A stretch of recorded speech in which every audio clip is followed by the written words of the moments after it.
जय गुरु जी। मेरे प्यारे महाशिव गुरु जी को मेरा पुनंतम शुक्राना। गुरु जी के चरणों में मेरा कोटि कोटि प्रणाम। सारे गुरु परिवार को मेरा सादर प्रणाम। मैनेजमेंट के सारे मेंबर्स को, सभी सेवादारों को मेरा सादर प्रणाम। आज मैं बहुत ही उदास बैठी थी कि विक्रम अंकल का आफ्टरनून में टेलीफोन आया कि सत्संग करना है। मैं एकदम से मेरे लगा कि है मेरे इतना उदास थी कि मेरे को लगा कि गुरुजी ने ही मेरे को सत्संग करने के लिए आदेश दिया है। मैं विक्रम अंकल का दिल से धन्यवाद करती हूँ जो उन्होंने मुझे आज सत्संग करने का ये अवसर प्रदान किया और गुरुजी ने आज मेरे को सत्संग के लिए अनुमति दी। गुरुजी दिव्य प्रकाश हैं और उनमें लॉर्ड शिवा की ज्योति थी और है। धरती पर गुरुजी लोगों को ब्लेस करने आए और लोगों में ह्यूमैनिटी जागृत करने आए। गुरुजी ने कभी भी प्रवचन नहीं बताया, फिर भी करोड़ों की संख्या में गुरुजी की संगत है और गुरुजी के संगत को ब्लेस करने के बहुत ही सिंपल तरीके हैं। एक तो सिमरन करना, लंगर खाना, सत्संग करना और सेवा करना। गुरुजी ने हजारों लोगों को ब्लेस किया और उनकी प्रॉब्लम्स, उनकी बीमारियों को खत्म किया। सारे विश्व में गुरुजी की संगत है। पूरे विश्व में बहुत लोग गुरुजी को मानते हैं और उनका सत्संग भी करते हैं। गुरुजी संगत को बहुत प्यार करते थे और अभी भी प्यार करते हैं और सभी की प्रॉब्लम्स, बीमारियां, किसी तरह की मुसीबत हो, वो सब रुकावटों को वो ठीक कर देते थे और अभी भी ठीक कर देते हैं। जो भी गुरुजी पर विश्वास करता, उसकी जो भी प्रॉब्लम होती है, गुरुजी उसका तुरंत समाधान कर देते हैं। गुरुजी का सत्संग जो भी करता है और जो भी उनका सत्संग सुनता है, उसको गुरुजी की ब्लेसिंग्स मिलती हैं। उनके लिए कोई भी भेदभाव नहीं था, छोटा बड़ा, अमीर गरीब, सब एक समान होते थे और मंदिर के दरवाजे जो हैं वो सबके लिए खुले रहते थे और अभी भी खुले रहते हैं। और गुरुजी तो अंतर्यामी थे, उनको सब तरह की प्रॉब्लम्स का पता चलता था। जो भी उनकी संगत थी, उनमें पावर थी, वो सबको प्रॉब्लम्स को ठीक कर देते थे। जो भी डॉक्टर्स क्योर नहीं करते थे किसी की बीमारी, तो गुरुजी उनको ठीक कर देते थे और कहते थे देखो मैंने सारे डॉक्टर फेल कर दिए। और लोगों की financial problems, family problems, health problems सब ठीक कर देते थे और अपने पे ही ले लेते थे। उनके यहाँ सब तरह के लोग आते थे, साधारण लोग, politicians, armed personnels, bureaucrats, doctors और सभी प्रोफेशन से लोग जो हैं वो वहां पे आते थे और उनकी ब्लेसिंग्स लेते थे। गुरु जी का ध्यान सबकी तरफ होता था और अभी भी उनका ध्यान सभी की तरफ है और वो सबको प्यार करते थे और अभी भी करते हैं। महाशिव परमात्मा हैं और अंतर्यामी है। अचानक किसी भी जरिए से किसी को प्रॉब्लम होती थी तो वो किसी न किसी की तरफ से बुला लेते थे और उसकी प्रॉब्लम्स जो है वो दूर कर देते थे। गुरुजी कहते थे कि विश्वास करो, मनो और मंगो नहीं। उनके सामने तो कोई भी मांगने के लिए नहीं जाता था, सब उनको जाते थे और उनकी ब्लेसिंग्स लेते थे और कभी भी किसी ने मांगा नहीं। मैं अब तो अपने आप को बहुत ही भाग्यशाली समझती हूँ कि मैं और मेरे अंकल बच्चे उनको सन 99 में और 2000 में गुरुजी को मिले जो कि महाशिव हैं। गुरुजी को मैं कैसे मिली, सबसे पहले तो मैं ये बताना चाहती हूँ कि मेरी एक क्लाइंट शिखा आंटी, उन्होंने मेरे को बताया कि उनका हस्बैंड जो है वो जन्म पत्री बहुत अच्छे से पढ़ते हैं। तो मैं अपनी बेटी की पत्री लेके उनके पति को दिखाने के लिए गई जो कि बहुत अच्छी पत्री पढ़ते थे, तो लाजपत नगर में। जैसे मैं उनके घर पहुंची, उनके ड्राइंग रूम में गई, सामने एक स्वरूप लगा देखा। स्वरूप देखा तो उसको देखते ही मैं रह गई, और मेरे को लगा, इतना अच्छा लगा और इतना प्रसन्न हुआ मन, और मैं उसको स्वरूप को देखते ही रह गई। मुझे लगा कि मैं उनका स्वरूप देखते ही रहूं, और मन को इतनी शांति मिली कि उसका मैं शब्दों में वर्णन नहीं कर सकती। उन्होंने लाल चोला पहना हुआ था और दोनों हाथ गाल पर रखे हुए थे। फिर मैंने शिखा आंटी से पूछा कि ये किनका स्वरूप है। उन्होंने मेरे को बताया कि ये हमारे ना गुरुजी हैं, जो एम्पायर स्टेट में होते हैं।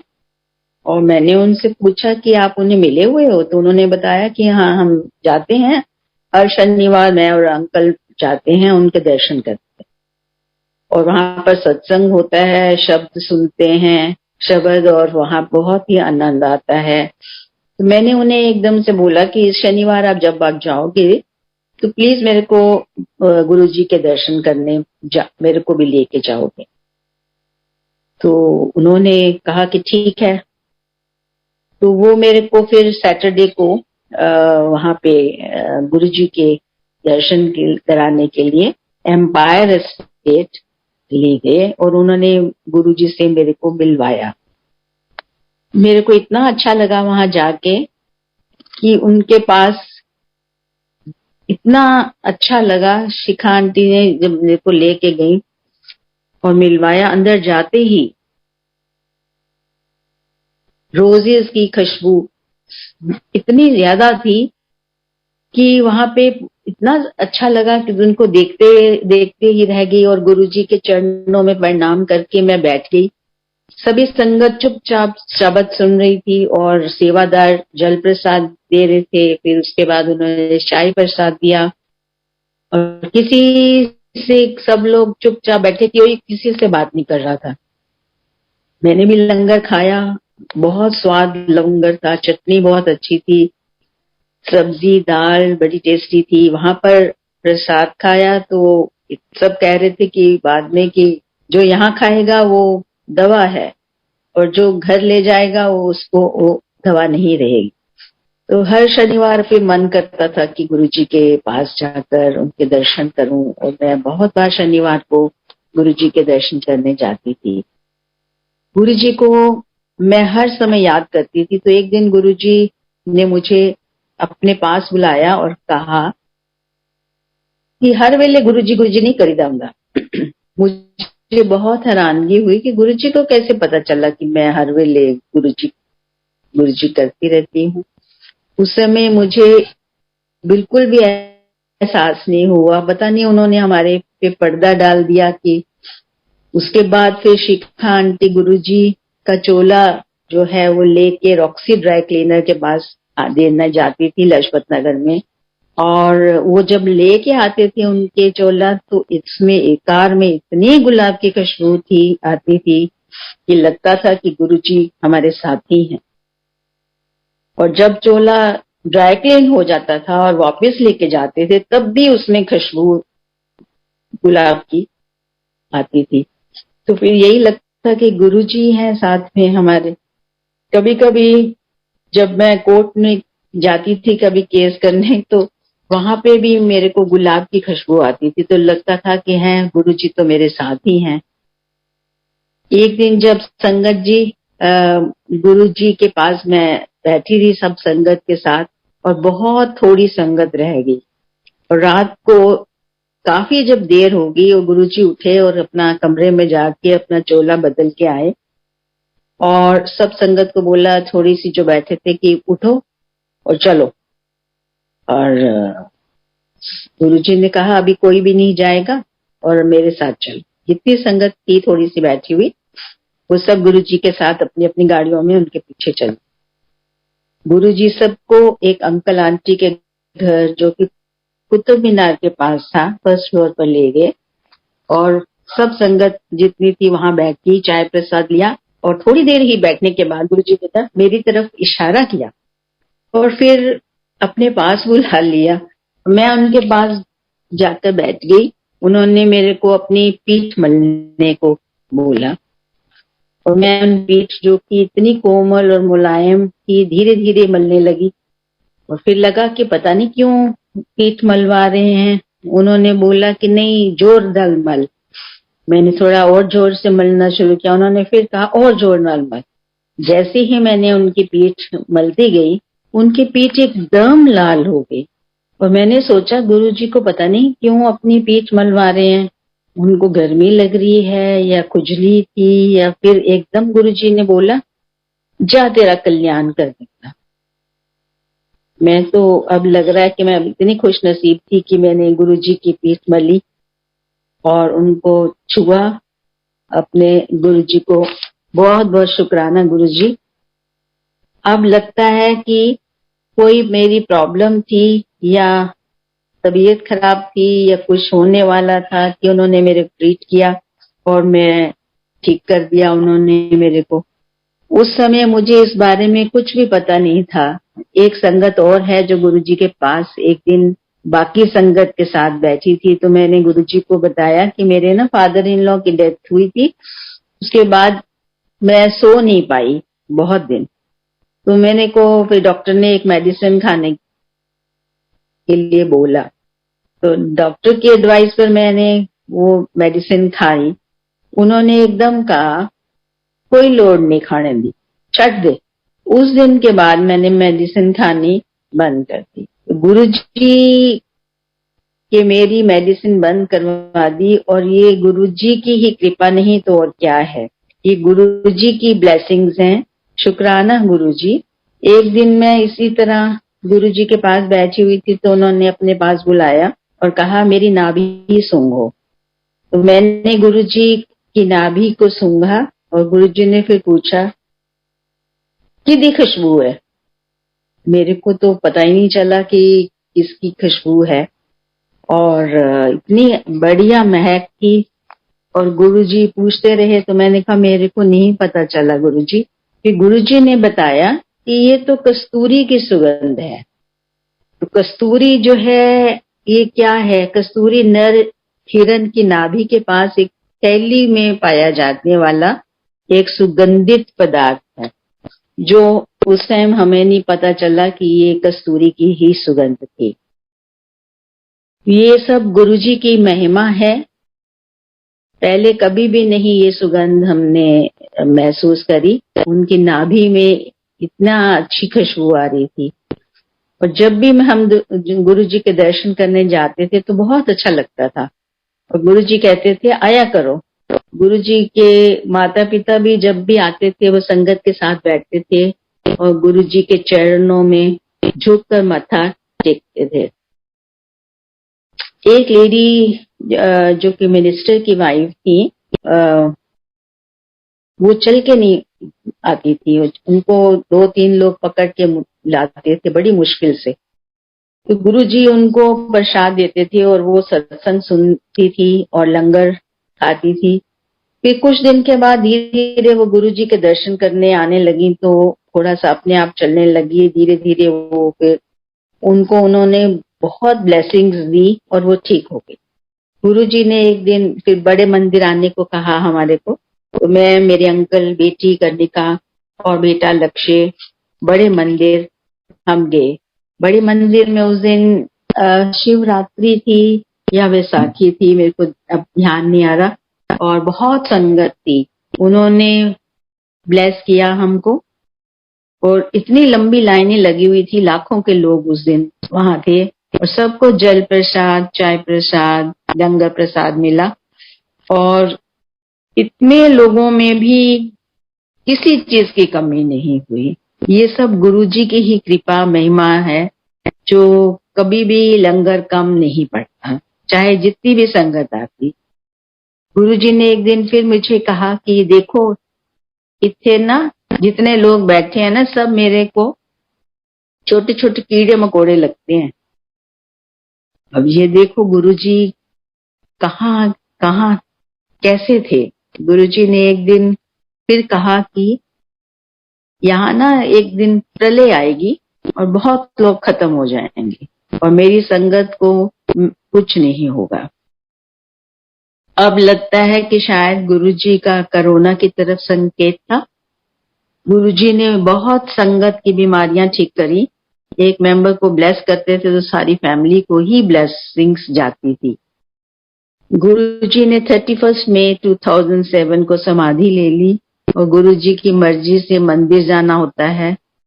और फिर हरजीत अलग आंटी ने मेरे को बताया कि प्रभा आंटी के घर में सत्संग होता है सेक्टर 30 नोएडा में। तो फिर मैंने वहां जाना शुरू कर दिया।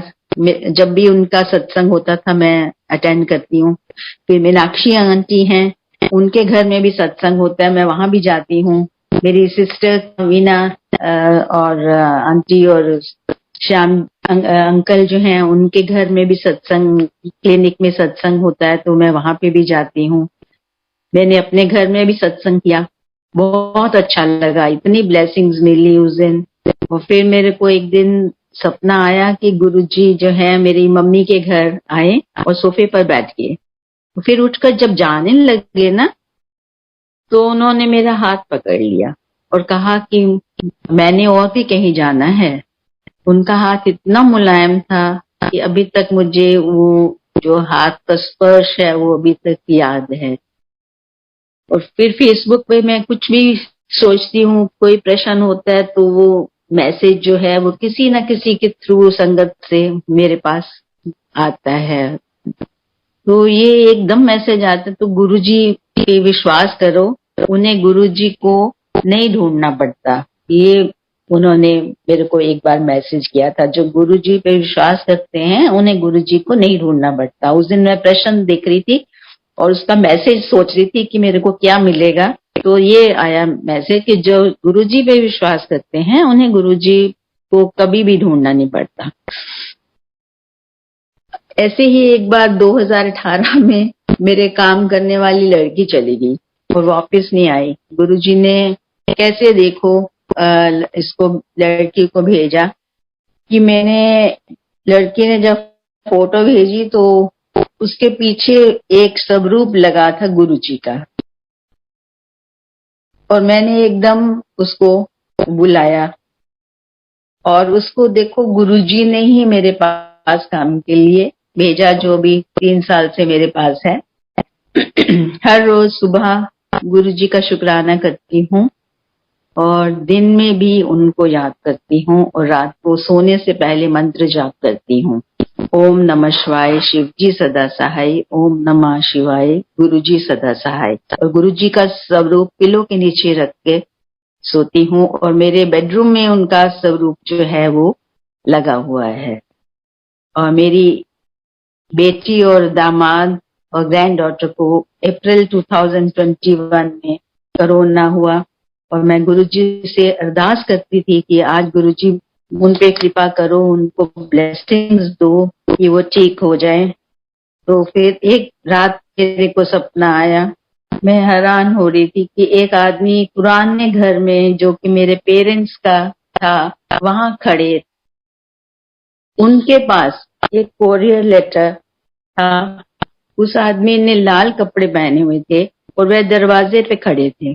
मैं 2-3 गलियां पार करके जब अपने उस घर के दरवाजे पे पहुंची तो देखा वे खड़े थे और मैंने उनको बोला कि मेरे को भी अंदर जाना है, दरवाजा खटका दो। जैसे ये दरवाजा खोला मेरी दादी ने, जो अब नहीं है, और उन्होंने मेरा रास्ता दिया अंदर जाने के लिए। और वो जो आदमी लाल कपड़े पहने खड़े थे उन्होंने वो चिट्ठी दी। अगले दिन हैरानगी की बात है कि सुबह जैसे ही मैंने फेसबुक खोला मैं हैरान हो गई। तस्वीर में गुरुजी एक चिट्ठी एक सरदार जी को दे रहे थे और ऊपर लिखा था, हुन उना सबर की खुशी आने वाली है। हुन में इन हुन उना शब्दा हर खुशियां आनी हैं, जेरे दुखी हैं। हुन मैं खुद उनको उनके कोल जाके खुशियां वंडांगा। कल्याण गीता जा ऐश कर। जय गुरु जी, शुक्राना गुरु जी। ये मैसेज फेसबुक पे मेरे को नेक्स्ट डे मिला। फिर एक सत्संग में और करना चाहूंगी कि 19 अक्टूबर 2021 में हमने लुधियाना जाना था एक केस के लिए। तो मेरे अंकल ने कहा कि वहां से ना जलंधर गुरुजी के मंदिर पास में है, वहां दर्शन करने जा। मैंने कहा अच्छा ठीक है। मैं गूगल पे फिर एक्सप्लोर किया कि डुगरी मंदिर कितना दूर है, वह भी पास होगा। तो एक्सप्लोर करने में पता चला कि डुगरी मंदिर लुधियाना से सिर्फ 52 किलोमीटर है। तो 20th को हम लुधियाना पहुंचे। 21st को केस खत्म करने के बाद मैंने पता लगाया कि डुगरी मंदिर जाना में अलाउड ही नहीं है। सबने बोला नहीं जा सकते, कोरोना की वजह से वहां नहीं, बंद है। सबने मना किया, इजाजत नहीं मिली। फिर एक अंकल से रिक्वेस्ट करने से उन्होंने कहा अच्छा आ जाओ। फिर हम लुधियाना से डुगरी मंदिर की तरफ चले। वहां पहुंचकर मंदिर जाने की तो इजाजत नहीं मिली, परंतु गुरु जी के जन्म स्थान पर जाने की इजाजत मिली। एक सज्जन हमें गुरु जी के जन्म स्थान पर ले गए और उन्होंने गुरु जी के जन्म स्थान का दरवाजा खोला और हम वहां पर कुछ मिनट बैठ पाए। ऐसा लगा कि हम स्वर्ग में पहुंच गए और गुरु जी से बात करने लगे और वहां पर स्वरूप से ऐसा लगा देख के कि गुरु जी हमको देख रहे हैं।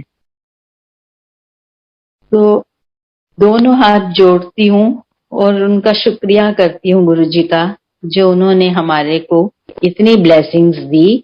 और सारी संगत को मैं कहती हूँ कि ब्लेसिंग्स देते रहे गुरु जी। और गुरु जी हमेशा लिखते हैं ब्लेसिंग्स ऑलवेज। तो एक बार जो ब्लेसिंग्स दे देते हैं गुरु जी, तो वो हर टाइम के लिए साथ चलती हैं उनकी।